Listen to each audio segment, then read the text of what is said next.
Hey everyone, it's Nakul from Wiki. We've got the NFL preview with Jacob from Trypod again. Welcome.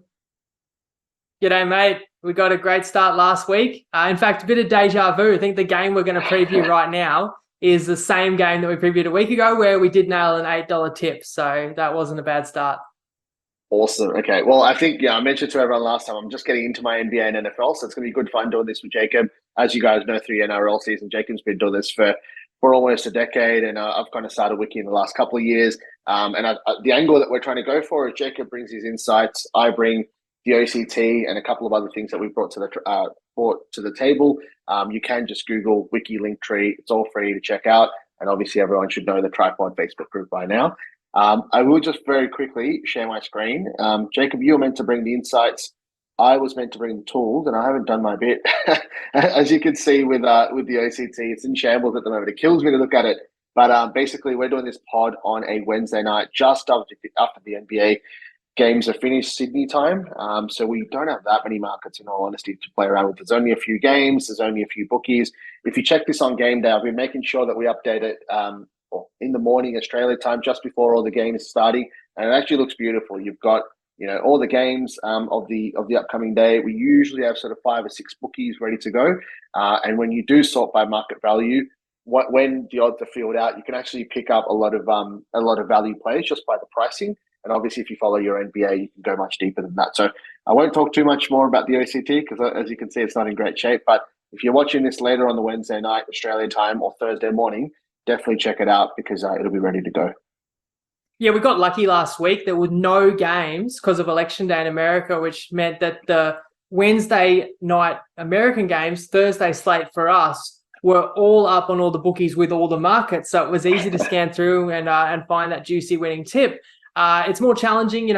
It's early evening when we're recording this, but I think we're going to aim to record later on Wednesday nights in future. So there's more markets at our disposal so we can really utilize the tool. I still can share the way I see a couple of the prime time games tomorrow. So as I mentioned, deja vu, it's Celtics at 76ers, the exact rematch that we previewed a week ago. Porzingis 25 plus was the tip, and he had 29, and it was Philly that got away with a thrilling 3-point win. These are the best two teams in the East at the moment. Although Philly did lose today, which snapped an 8-game winning streak, Boston rebounded from that loss and has won 3 in a row. They were all at home. Now Boston embarks on a little road trip, and I do lean to the Celtics, but I will explain the uncertainty around it.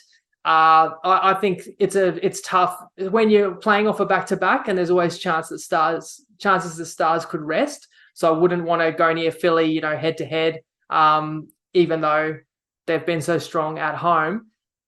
I also think the fact that Philly has already beaten Boston so recently, it's hard to beat a good opponent twice in short succession.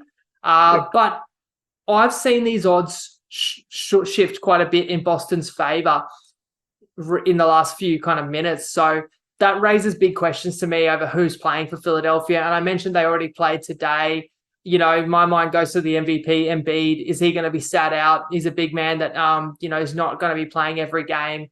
So I could give conditional advice. If Embiid is out, you definitely want to look at Maxey. He's just flourishing this season and will get a greater workload, as would Tobias Harris. So you could definitely look at overs in either of those guys, Maxey or Harris, if Embiid sits out. But there's a chance other guys could sit out too. So, of course, you're just going to have to monitor that information as it comes out. And in any case, I do expect Boston will roll. Of course, if Embiid's out, it's going to be a shorter price. I think I'm seeing Boston's in around the $1.50 mark. And as we know, that this game was like a pick'em game a week ago in the exact same conditions. So it clearly tells you that something is up with the Philly personnel. Nice. As you were talking about that, Jacob, I can't give specific advice on the teams and the players, but what it got me thinking about is, like, obviously we're doing this on a Wednesday evening with the kind of insights that you're talking about. I'm just picturing a punter that knows their NBA sort of Thursday morning our time in Australia, like a couple of hours or an hour or two before the game, just watching all the news. As soon as that news hits, you're following the OCT. You're following the news first to see what to action, and then you're following the OCT to get the best price. We obviously did that a lot in NRL season for try scorers, but it seems like a lot of fun, and I can't wait. I'm finally getting my league pass, I think, the end of this week, so I can't wait to actually start watching a lot more of these games. And that absolutely applies to the next game too. And the odds makers and traders are doing the same thing we're doing, trying to follow news sources, follow Twitter, and sometimes just guessing on who's playing. It's still not easy, but that turmoil and uncertainty can also create opportunities that you spoke about. And I will explain how you may be able to action that in Kings Lakers, which is the Western Conference clash that's also on ESPN, KO. We've got the Lakers who've won 3 in a row, as have Sacramento, as they both come into this game. It's a tricky one to lay down a tip right now in terms of as you said, we don't have all of the players available in the odds comparison tool. And that could be a function of this being, 6 p.m. Sydney time the night before, but also because LA played today. They played in the in-season tournament, had a big win over Memphis, and there's no star players on the injury report, but the odds are very conspicuous to me. They're nearly even. This is nearly a pick'em game. Both sides kind of just south of $2, despite the fact the Lakers are the stronger outfit, and the Lakers are at home where they're undefeated this season. They should definitely be favoured if they're at full strength. It seems like a pretty strong smoke signal to me that the likes of, even though you're not an avid NBA follower, Nakul, LeBron James, Anthony Davis, you've heard these names. Him. Yeah. Yes, and one or two, if not both, could be out. So exactly as you said before, keep your ear to the ground. When you get that news, of course, play the other one over if you hear one's going to be out for sure, because there's going to be more opportunities and that's not just points as well, rebounds and assists for LeBron. And so that's going to be one to keep an eye on the odds comparison tool for. As for Sacramento, I'd imagine they didn't play today. They could come in full strength. They got their star point guard, De'Aaron Fox, back last game. I'm actually looking to their wing gun in Keegan Murray. He's having a bigger role in this side, really growing into a major role. And I did see 350 but just at one location. I don't think it was even on the odds comparison tool yet. But if I could get $4 or higher for Keegan Murray to score 20 plus, he's averaging 16 this season.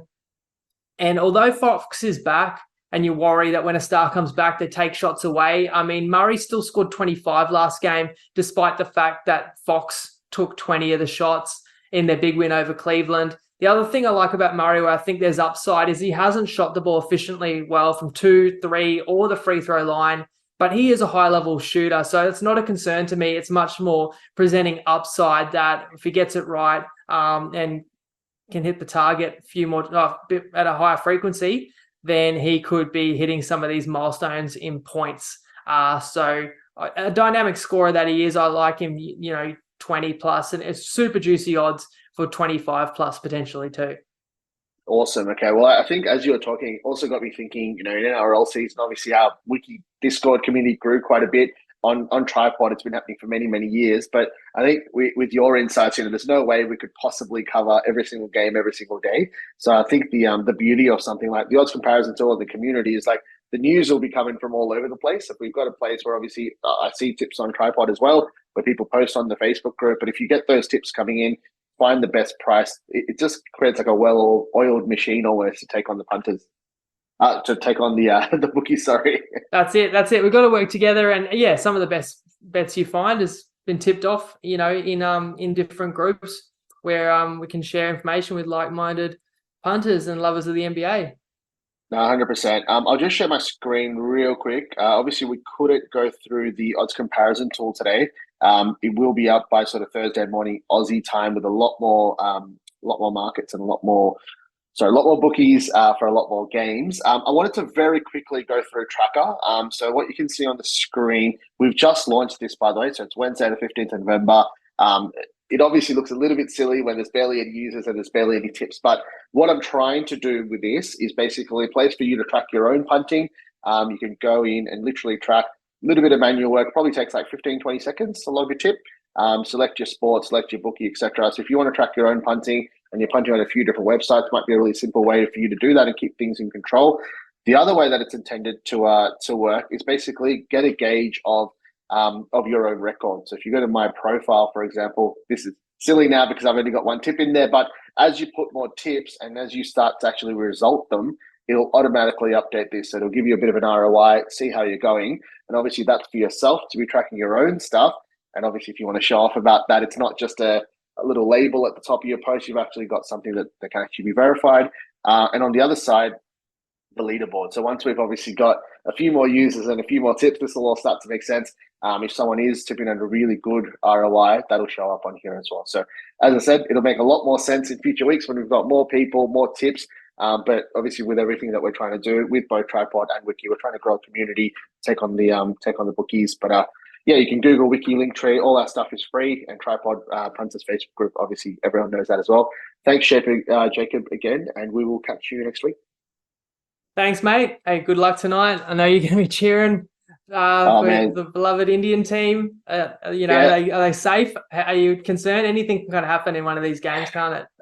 I think, honestly, it's just very quickly, the Cricket World Cup, it's almost like the Panthers in the NRL, where you look at them from afar and everything is just spot on. But once you get to a prelim final in the NRL, there's still 2 big games to go. And that's kind of how I look at India's chances. They are the best team. They've won 9 in a row, but anything can happen in the finals. And I think the Aussies play South Africa Thursday night, which is tomorrow night, 7:30 p.m. Sydney time. It's going to be an epic. Australia and South Africa, if you're old enough, I think, Jacob, you and I are probably old enough to remember the 99 World Cup. They played 2 games that were absolute epic. So I think, obviously I hope India and Australia win and take each other on in the final. But it's going to be 2 cracking games. A lot of good sport on. And we'll catch you next week once we know who's won the Cricket World Cup. Fantastic.